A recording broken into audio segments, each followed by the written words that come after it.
Takura unyanji pa maiki.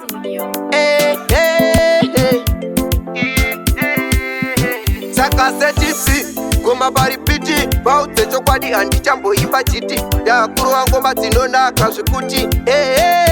Bosho kuti notanga kusvika Saka ndini musoro wechitima Pandakatsika pana chandibvisa Ndakufamba nepinga Saka tinotanga kusvika Saka ndini musoro wechitima Pandakatsika pana chandibvisa Ndakufamba nepinga Ungoramba ndakatsika makia Svika kumashosi kwese vanisiva Kumawindi ebraidzira Chacha naneta nekufambira murima Soro wechitima ndiyo nziyo Shuo changu ngaingorira ukuretiyo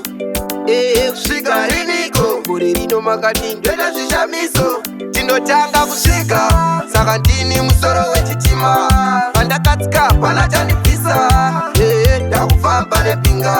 Saka tinotanga kusvika Saka ndini musoro wechitima Pandakatsika pana chandibvisa Ndakufamba nepinga Pandasvika pese matiripo Kuribata pura chete chosko Padosipisa dairai kana buriko Dzogororo ngoma rangu iri puno Handisi kumira kuvhure mabara Pandasvika pese vakuti ndiri jara Tini ndaita mapanza pare Kubva Cape Town kunobata Harare Tinotanga kusvika Saka ndini musoro wechitima Pandakatsika pana chandibvisa Ndakufamba nepinga Saka tinotanga kusvika Saka ndini musoro wechitima Pandakatsika pana chandibvisa Ndakufamba nepinga Ungoramba ndakatsika makia Svika kumashosi kwese vanisiva Kumawindi ebraidzira Chacha naneta nekufambira murima Soro wechitima ndiyo nziyo Shuo changu ngaingorira ukuretiyo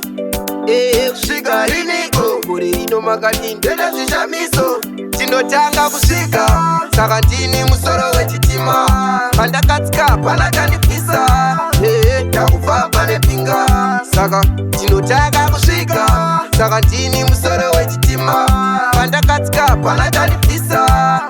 Ndakufamba nepinga Pandasvika pese matiripo Kuribata pura chete chosko Padosipisa dairai kana buriko Dzogororo ngoma rangu iri puno Kuvhure mabara Pakuti ndiri jara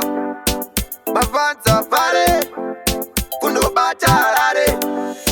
Wenzo Studio.